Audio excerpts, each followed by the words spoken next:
जय हिंद। स्वागत है मेरे YouTube channel AR Mishra academy में। चलिए, जहाँ तक हम पढ़ लिए थे ठीक उसके आगे हम कंटिन्यू करते हैं और देखते हैं एक नेक्स्ट टॉपिक जिसका नाम है बेकिंग सोडा। बेकिंग सोडा, इसका जो फार्मूला होता है, केमिकल फार्मूला, वो होता है NaHCO3। बेकिंग सोडा को हम अगर संरचना के आधार पर इसका नाम देखें तो सोडियम हाइड्रोजन कार्बोनेट भी कहते हैं।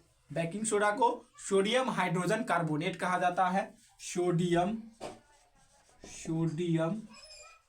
Hydrogen carbonate, sodium hydrogen carbonate भी कहा जाता है।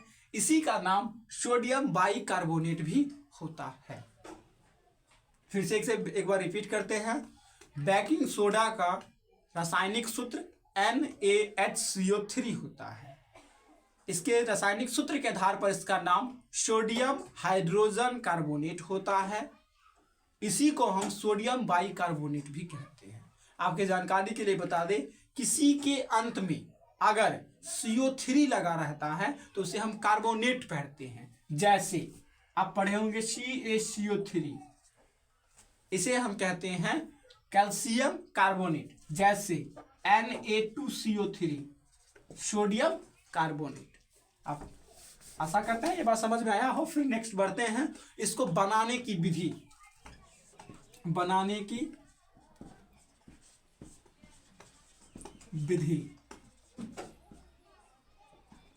सोडियम बाइकार्बोनेट को बनाने की विधि।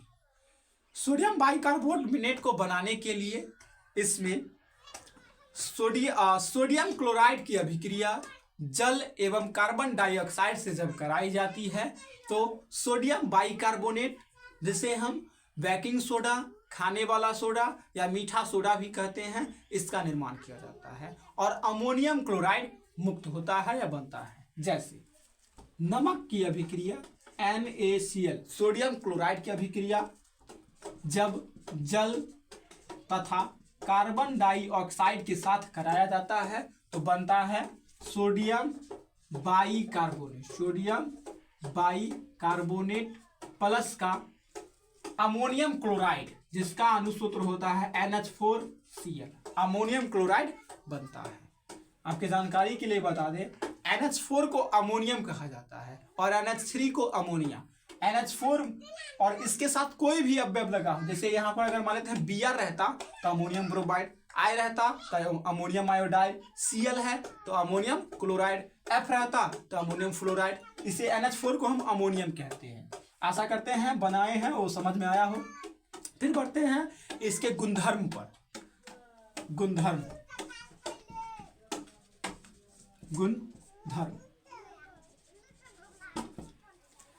अगर बेकिंग सोडा के गुणधर्म को हम देखें तो बेकिंग सोडा का गुणधर्म होता है, यह एक सफेद सा चूर्ण होता है। जैसे आप लोग सिंपल सा भाषा में सोडा कहते हैं।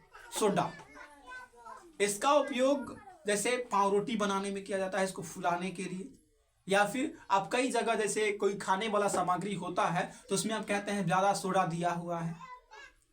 उसी तरह इसका पहला गुणधर्म जो है, यह एक सफेद चूर्ण होता है। यह जल में कम घुलनशील होता है। यह सफेद चूर्ण होता है, सफेद चूर्ण। नेक्स्ट पॉइंट अगर देखें तो यह जल में कम घुलनशील होता है, कम घुलनशील होता है।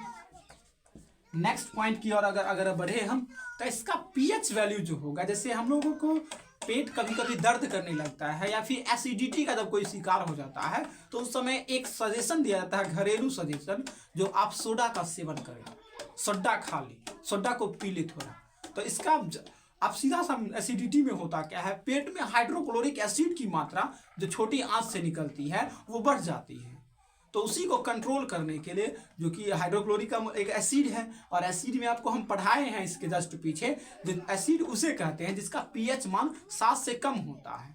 तो इसी को उदासीन करने के लिए हम क्षार का उपयोग करते हैं, क्षारक का।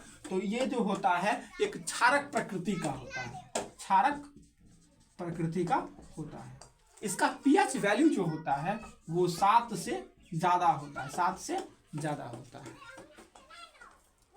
आशा करते हैं आपको समझ में आया हो। फिर एक बार हम रिपीट कर देते हैं। बेकिंग सोडा हमने लिखा, बेकिंग सोडा, बेकिंग सोडा का रासायनिक सूत्र लिखे NaHCO3। रासायनिक सूत्र के आधार पर इसका कई सारा नाम है। सोडियम हाइड्रोजन कार्बोनेट, Na मतलब सोडियम, H मतलब हाइड्रोजन, CO3 मतलब कार्बोनेट, सोडियम हाइड्रोजन कार्बोनेट। इसी का दूसरा नाम सोडियम बाई कार्बोनेट है। बनाने की विधि में हम देखें क्या, सोडियम क्लोराइड अर्थात NaCl की अभिक्रिया जब जल और कार्बन डाइऑक्साइड से कराए तो अमोनियम क्लोराइड प्लस का हमें NaHCO3 sodium bicarbonate baking soda, खाने वाला सोडा, मीठा सोडा प्राप्त हो गया। बनाने की विधि को हम समझ लिए। बनाने की विधि में अगर सिंपल सा इसका लिखने को कहा जाए तो सिंपल कहिएगा, जब सोडियम क्लोराइड की अभिक्रिया जल एवं कार्बन डाइऑक्साइड से कराई जाती है तो बेकिंग सोडा प्लस का अमोनियम क्लोराइड मुक्त होता है। आगे और बढ़ते हैं हम, तो इसके हम देखें गुणधर्म को। गुणधर्म में हम क्या देखें, ये पहले सफेद रंग का होता है, आप लोग भली भांति जानते होंगे, घर में देखते भी होंगे, व्हाइट कलर का होता है, चूना के बराबर होता है, उसे थोड़ा पतला होता है। तो ये सफेद चूर्ण होता है, ये जल में बहुत कम घुलता है, मतलब पूरा तरह से नहीं घुल पाता है, कम घुलनशील होता है। उसके बाद हम देखें, इसका उपयोग हम अम्लीय उपचार के लिए करते हैं, एसिडिटी में करते हैं, अम्लीयता में करते हैं। अर्थात यह क्षारक प्रकृति का हुआ। जब ये क्षारक प्रकृति का होगा तो इसका पीएच वैल्यू जो होगा वो 7 से ज्यादा होगा। अब देख लेते हैं हम इसका कुछ उपयोग को। तो इसका उपयोग हम कई तरह से करते हैं। जैसे घर में जो खाद्य सामग्री बनाते हैं, जैसे पिरकिया विरकिया, उसमें इसका उपयोग करते हैं, या फिर पाव रोटी में इसका उपयोग करते हैं, या फिर खाने वाले सामग्री में इसका उपयोग किया जाता है। इसका उपयोग और भी कई तरह के से करते हैं। किसी को ब्लीचिंग करने के लिए भी इसका उपयोग किया जाता है। आगे हम पढ़ेंगे बिरंजक चूर्ण, पर इसका भी कभी कभी उपयोग कर लिया जाता है। आशा करते हैं आपको समझ में आया हो। फिर मिलते हैं नेक्स्ट क्लास में। रुखसत होते हैं आपके साथ।